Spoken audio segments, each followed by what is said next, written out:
Step into the captivating world of the Behind the Curtain podcast, where your dynamic hosts, John Dyer and Dr. Mohamed Saleh, bring together a wealth of 60 years of combined experience in healthcare and manufacturing.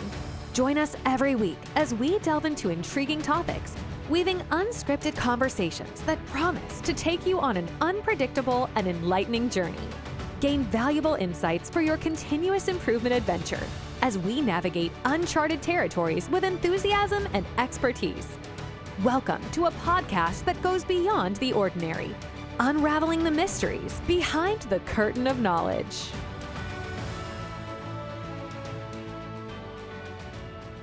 Hello, everyone, and hello, John. How are you? Good. Good. I'm excited about today. Today's a very special episode. We're going to be talking about teamwork development. That's such a critical thing. We talked about teamwork design in the last episode. In this one, we're going to be focusing on teamwork development, how to develop a team. And there's a process that teams go through to develop this team. And there's also some attributes. So why don't we start with the process and talk a little bit about that? What's your thoughts on that? Yeah, when I first started down this journey in the early 1990s, I came across a book called The Team Handbook. And that was the first time that I had seen these 4 stages that teams go through, right? And it's really stuck with me. And every time I work with teams, and I've worked with dozens and dozens and dozens of teams, it's very clear that every single team goes through these 4 stages. It's called form, storm, norm, and perform. And so, like I said, that has really, resonated with me my whole career. And I have basically built how to work with teams based on those 4 stages. So let's just go through them and look at each stage and what does it really mean? So we start with form, right? Now, think about this. Let's say that you get a message from the CEO of the company that you work for, and it says, Mohamed, I really need you to be a part of a new team that's being formed, and it's going to work on a significant project, and it's going to have my full support, and it's going to be extraordinarily visible to the whole corporation, and I really need you to be part of this effort, right? So when you get that message, what goes through your mind? So think about if you got that message, what would go through your mind? What are we trying to achieve? Well, it's something significant. Let's say it's a significant project. But you get that email from the CEO saying, I need you to be part of this team. What goes through your mind?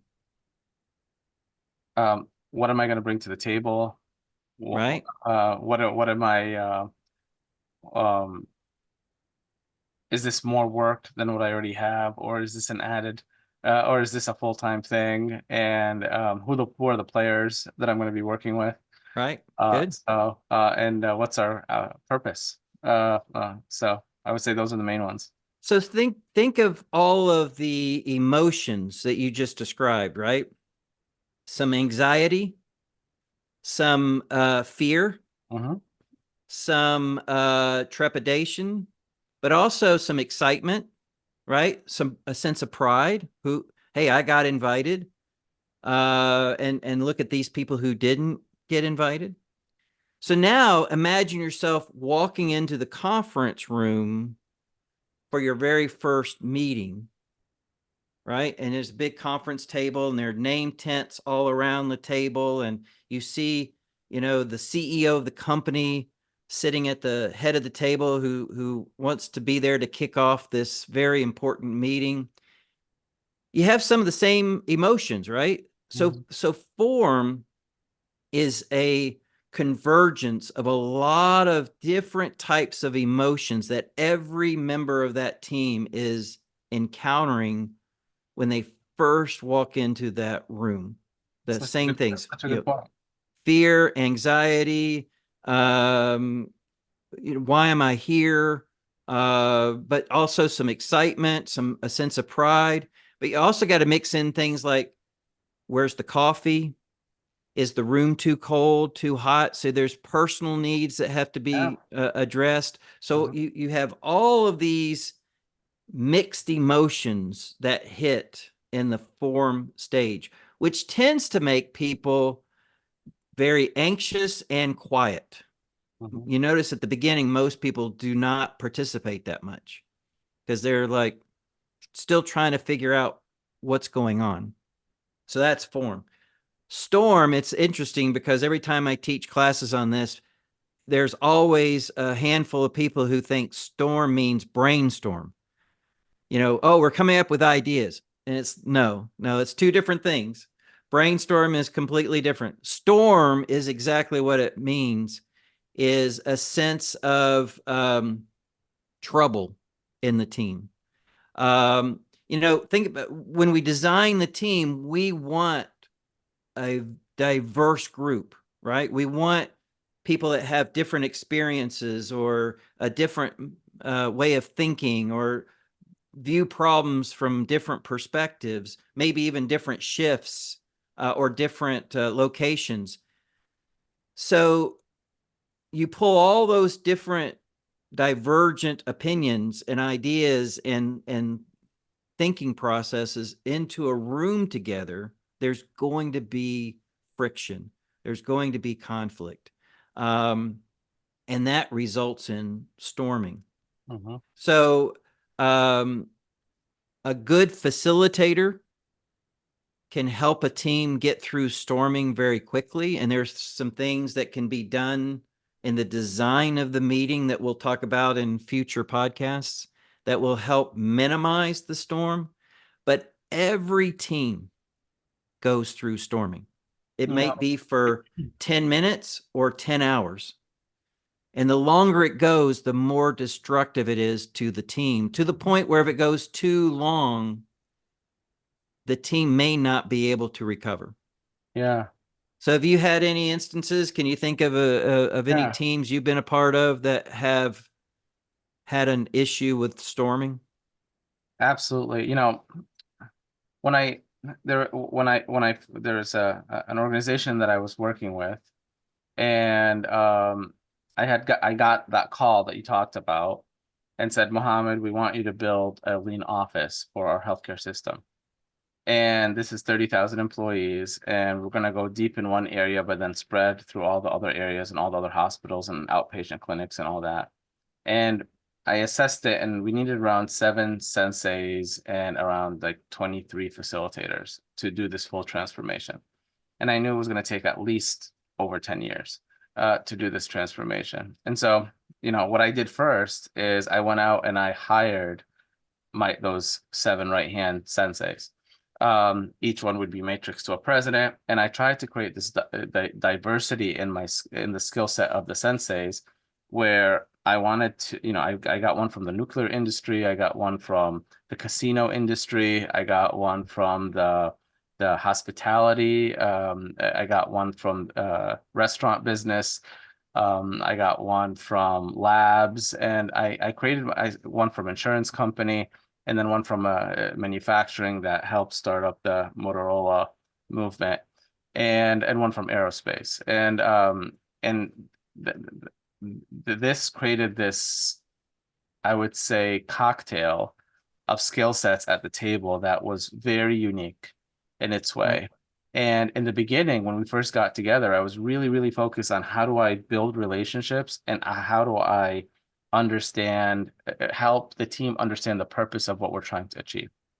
And that part felt amazing. That would have been the form. That was the form, definitely the form. And then the dust settled and people's colors started to come out, and everyone came with a different approach. You had the Motorola guy was very strong Six Sigma guy. Then you had the aerospace guy who was a very strong, they had their own, what they called an ACE model. Then they had someone who was a very strong Deming user, and then someone else who was a very strong lean Toyota production system person. And as I brought this cocktail together, I started seeing this clash of opinions and differences in approaches. And my entire goal through that storming phase was to create healthy debates. I wanted that. It's not that I didn't want that. I did want that. But it felt like I was going against the grain here. Like all of a sudden, this like dandy world that everyone was like really excited about, this this splash inside our office, it felt like there was a war going on. And it took me a long time to facilitate agreements and challenges to every single thing and try to merge these things together. But that storming phase, if I had left it on its own, it would have destroyed us. Right. Yeah. We got through it, and we got through it very effectively through collaboration, effective leadership, effective communication, things like that.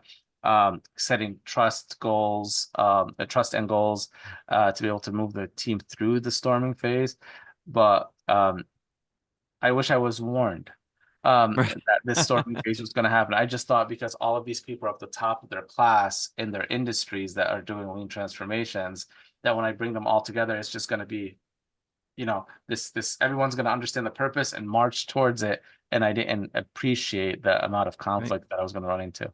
Well, like I said, when we get into meeting design, we'll talk about things that can be done to prep for that, right? Knowing that that is going to happen because it happens in every team. Yep. There's a lot of things that you can do even before the team comes together for the first time to address that happening well before it occurs in order to minimize the impact. Well, once you get through storm, we now are into form, storm, norm, right? So norm is things start to settle down. And usually the biggest thing that gets you out of storming is for the team to have its first win, for its first accomplishment. And then all of a sudden it's like, okay, we may have differences of opinions, but at least we can do something. At least we're moving forward. And I tell you, what's interesting is, and this is another reason why I love this tool so much, it might be just getting the process map done, right? Once you do a process map and the team stands back and sees these Post-its on the wall and it makes sense and it really captures the process, all of a sudden it's like, we did that.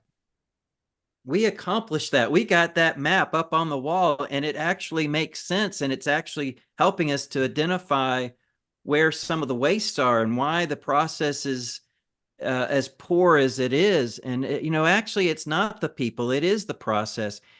So just getting like the process map done may be enough to move the team from storm to norm. Because now things are settling down and you're starting to focus on the process and not the people. Yeah. Two things I want to just highlight in this as we move from storming to norming. The first one is when we didn't have facilitators yet. So when we deployed this model, each sensei took, like, one person took on home care, one person took on medical group, three of them took on different hospitals in different regions, and one took on skilled nursing facilities and some additional things. But we went with one area, one department, one office. And medical group had 100 offices, but we only went after one office. And in every single one of those situations, there was something significantly different about that one spot and all of its friends around them. And it caused this, what we call the lighthouse effect, where everyone around it wanted to be like that person. And each one of the senseis felt, as a team now, we're winning. And so like we were able to spread these seeds and they're all growing.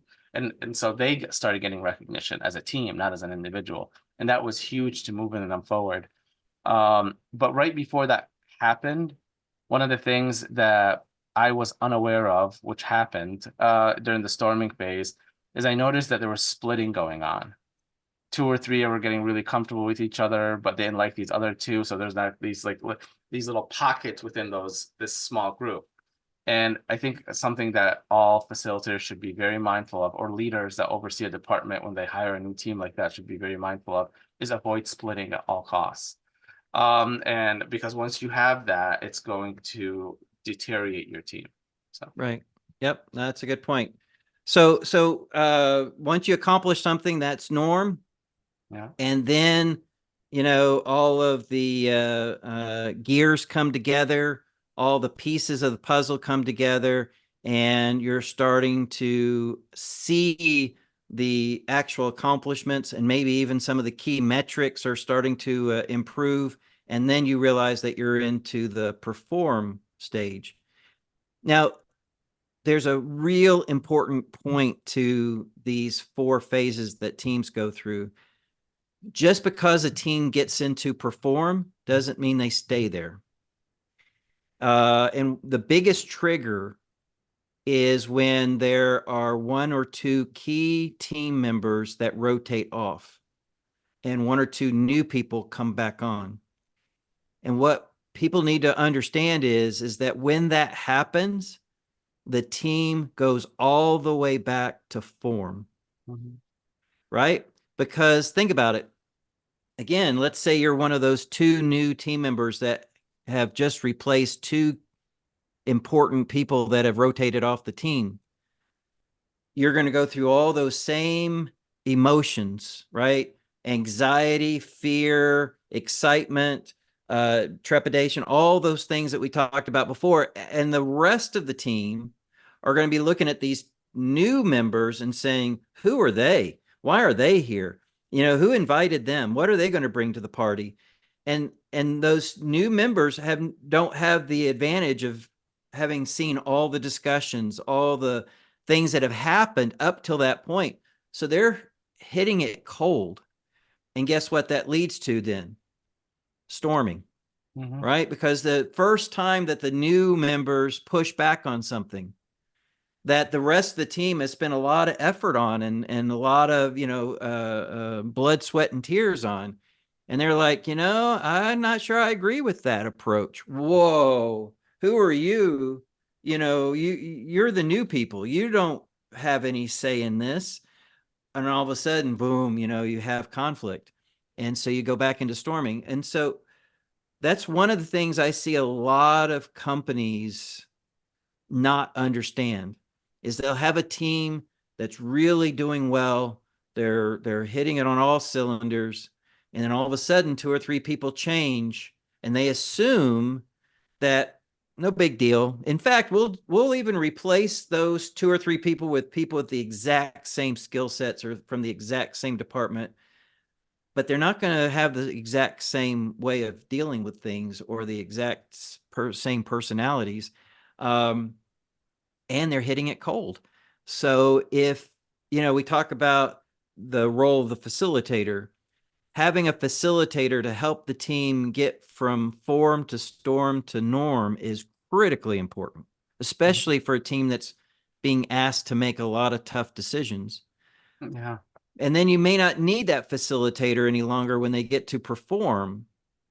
But the moment you swap out 2 or 3 team members, you may have to bring back that facilitator and realize that team is basically starting over when it comes to these 4 different steps. So have you encountered that? Yeah, something that you just brought up is, getting out of storm obviously is a success all on its own.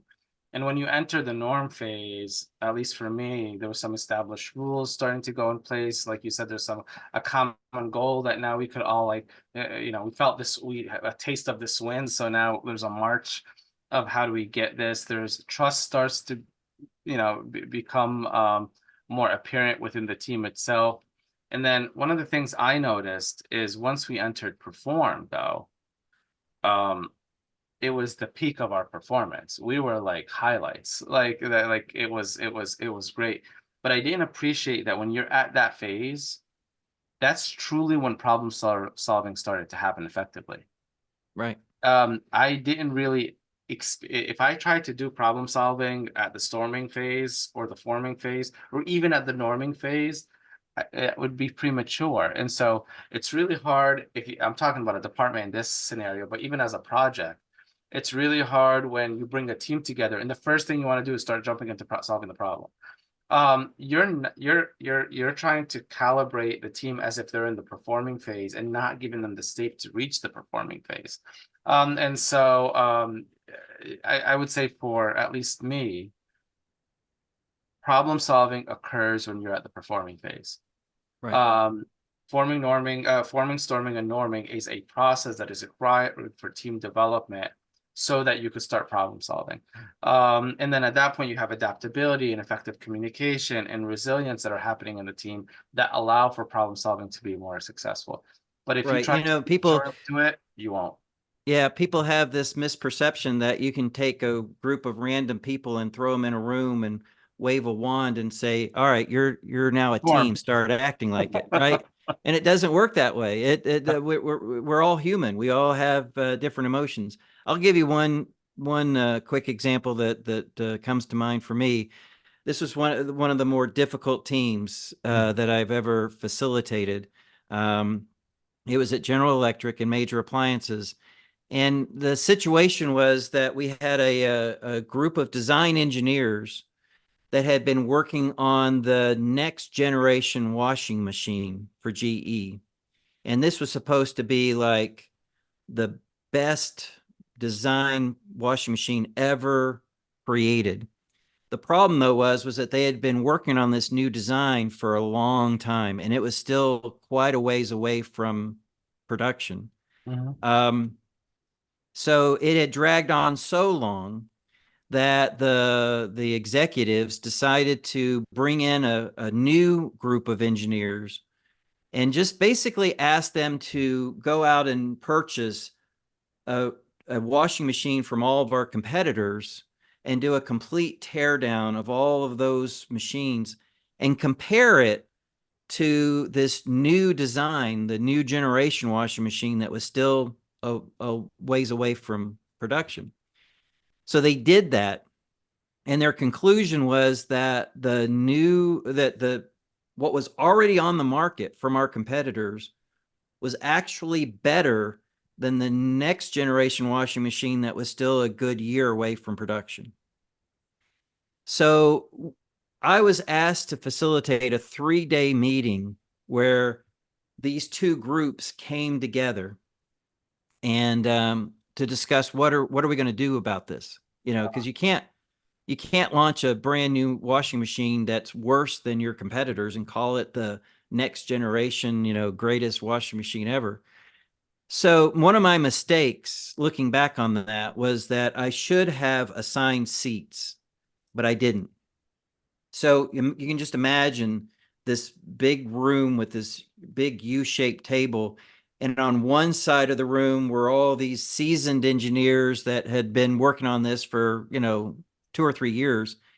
And on the other side of the room were all these young engineers that basically were calling the other engineers baby ugly. Right? So that was probably the most intense storming I've ever had to deal with.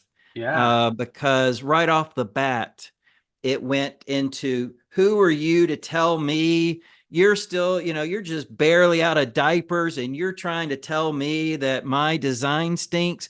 Who are you? And I just, and then it'd be like, you're an old generation. You don't know what you're doing. You're not up on the latest technologies and things. And I mean, it was just boom, boom, boom.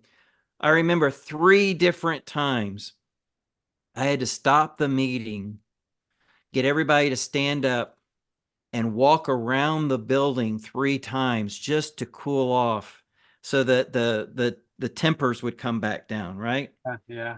Well, that whole first day was storm, but we finally got out of it. And I mean, I pulled every trick in the book to get him to finally get out of storm. And the next 2 days were very productive. And they ended up launching a new design that was amazing, that did significantly better than what they had ever even hoped for. But you're exactly right. If we had tried to go into problem solving anytime in that first day, it would have been a disaster. So it was like, how do you get them past the storm? How do you get them to norm, get the emotion settled down, and then move forward? Yeah, as we come to a close here, I'm reflecting on like the Kaizen week or a rapid improvement week that happens in many organizations that do this.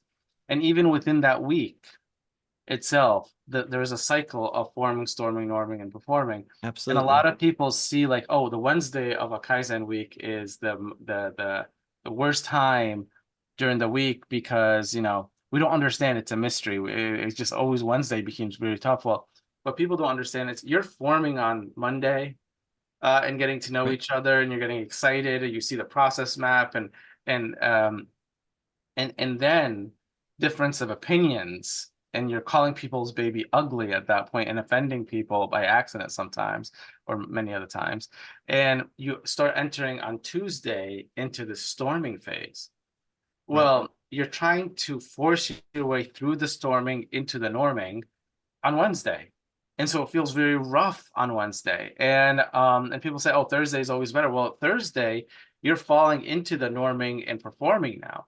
Right. And you're problem solving and you're experimenting. That's why when they tell me, hey, is it okay to cut a Kaizen event or a rapid improvement event from 5 days to 2 days or 3 days? You're also asking us to squeeze in the forming, storming, norming, and performing into that. And so I don't think people appreciate that length of time allows for experimentation, but it also allows for the team to be developed through this process. So next podcast, we'll talk about things that you can do to shorten the storm phase.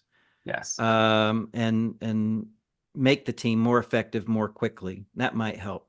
Absolutely. All right. I look forward to it. Very good. Take care. As we draw the curtains on another fascinating episode, we wanted to express our gratitude for joining us on this enlightening journey. If you're hungry for more captivating and thought-provoking discussions with John Dyer and Dr. Mohamed Saleh, hit that subscribe button to ensure you don't miss a beat. Until next week, keep exploring, stay inquisitive, and stay inspired. See you on the next Behind the Curtain adventure.